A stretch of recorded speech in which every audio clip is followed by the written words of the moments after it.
정부는 예비비 1,285억 원에 이어 앞으로 한 달간 건강보험 1,882억 원을 현장에 투입하기로 했습니다. 예비비는 주로 야간 휴일 비상당직자 인건비와 병원 추가 인력 채용에 쓰이고, 건보 재정은 크게 중증 환자를 입원시킨 병원에 사후 보상하고 응급 상황에 대응한 전문의들의 의료행위 보상에 쓰입니다. 또 필수 의료에 대한 보상을 강화하기 위해 산모, 신생아, 중증 질환에도 건보 재정에서 1,200억 원을 별도 투입합니다. 고위험 산모 신생아 통합치료센터 지원, 지방의 신생아 중환자실 전문의 지원, 급성 심근경색증에 대한 보상에 사용될 예정입니다. 현장 의료진을 지원하고 추가 인력을 투입하며 의료 이용과 공급 체계를 유지하는 데 초점을 두고 있습니다. 보건당국은 사태가 장기화하면 상급 종합병원 진료를 보기 위해 2차 병원을 의무적으로 거치는 방안도 검토하기로 했습니다. 어제 오전 11시 기준 전국 100개 수련병원 전공의 중 약 92%인 11,000여 명이 근무지를 이탈한 것으로 확인된 가운데, 정부는 미복귀 기간이 길어지면 처분 수위가 달라질 수 있다며 이탈 전공의들에게 복귀를 압박했습니다.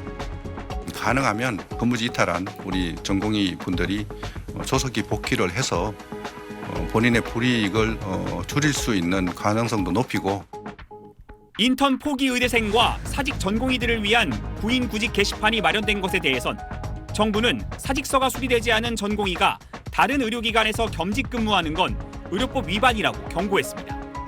SBS 송규준입니다. 한양대병원 권역응급의료센터. 방문 환자 수가 서울에서 제일 많은 곳이지만 전공의가 모두 이탈하면서 응급실 운영을 평소 40%로 줄였습니다. 응급의학과 교수 2명이 하루 12시간씩 2교대로 근무하고 있습니다.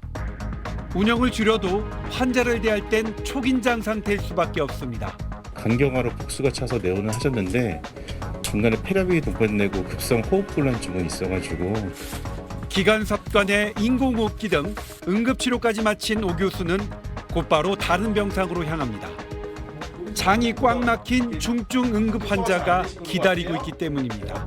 서해부 탈장 때문에 수술을 받으시고 좀 잘 지내셨는데 수술 부위나 그 주변 유착이 와서 재난 상황에도 이렇게까지 바쁘진 않았단 오 교수. 재난 시에도 긴급 환자 1명이면 의사가 2명 이상 원래 달라붙게 되어 있거든요. 재난 시에도 자신이 없습니다. 솔직히 1, 2주 이상 더 길어지고 하면은 사실 이 일을 잘 할 수 있을지 고민이 많이 됩니다. 지역 응급의료센터인 한양대 구리병원 응급실은 상황이 더 심각합니다. 6명의 전문의가 돌아가며 하루 24시간씩 감당하고 있습니다. CPR에 2명이 왔다. 그럼 못하는 거죠. 이제 한 명은. 그런 상황이 되다 보니까 살얼음판인 거죠. 지금 뭐 두드러지게 안 나고 있는 거는 기적 같은 거죠. 그러니까.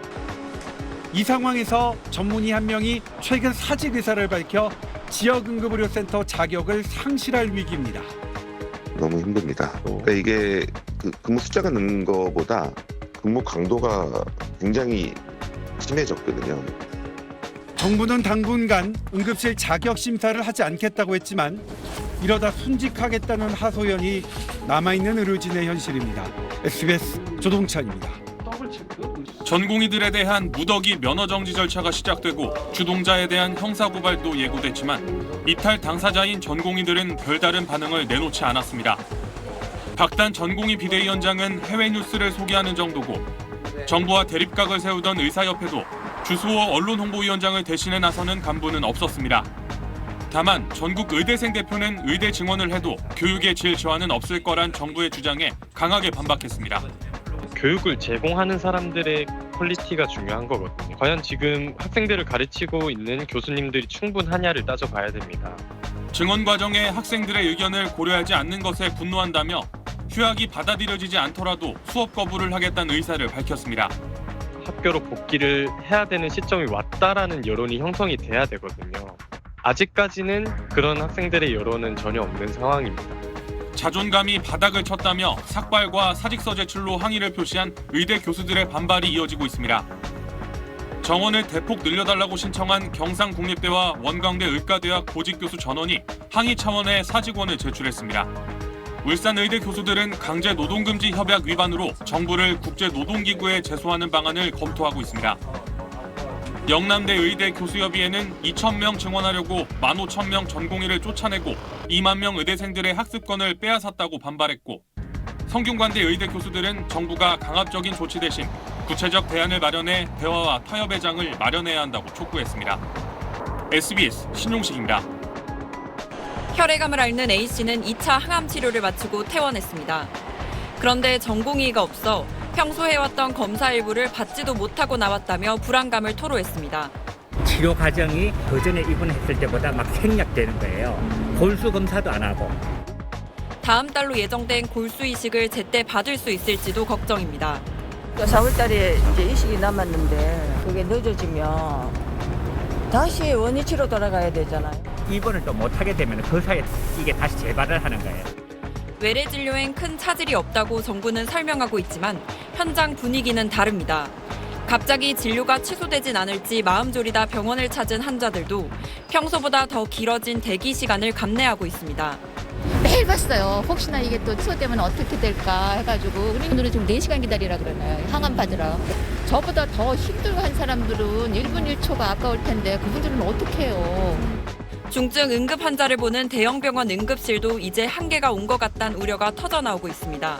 전공의들이 떠난 응급실을 지키고 있는 전문의들은 응급의학회 명의로 성명을 내고 모든 의사들의 고군분투로 간신히 버텨왔지만 거의 한계에 달했다며 정부와 의료계가 적극적으로 대화하고 협의해 혼란을 끝내달라고 호소했습니다.